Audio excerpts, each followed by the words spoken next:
The 21st century has brought a cascade of crises. 2 years ago, my country was devastated by catastrophic floods.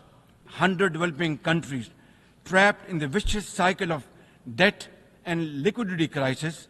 In March this year, the progress and prosperity of my 240 million people has been my singular focus. We have taken some very difficult but necessary decisions that have rescued our economy. As a result, inflation has come down to a single digit. Mr. President, situated at the crossroads of South and Central Asia and the Middle East, we have prioritized geoeconomics and regional connectivity to secure win-win outcomes for our people. The second phase of the landmark China-Pakistan Economic Corridor has been successfully launched through the Apex Special Investment Facilitation Council. We are mobilizing investments in resilient infrastructure, renewable energy, minerals, sustainable agriculture, and technology. This will herald a new era of development and modernization in my beloved country. The 21st century has brought a cascade of crises, including the reversal of development and the mounting impact of climate change.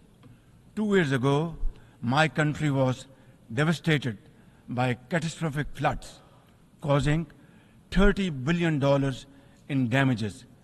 It is now clear that each summer will bring blistering temperatures and trigger fresh climate impacts. Pakistan emits less than 1% of global carbon emissions, yet we have paid a very heavy price for no fault of ours. This is most unfair in any calculus of global justice. We must uphold the axiom, the polluter must pay.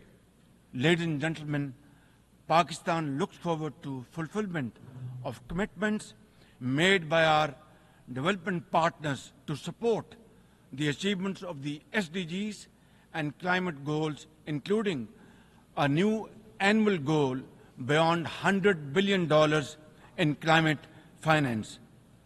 Mr. President, with nearly 100 developing countries trapped in the vicious cycle of debt and liquidity crisis, which I always call a death trap rather than debt trap, achieving the SDGs in these circumstances remain a distant mirage.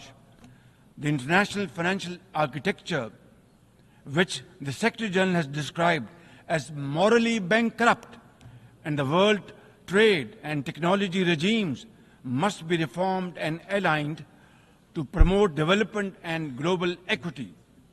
Mr. President, since assuming office in March this year, the progress and prosperity of my 240 million people has been my singular focus.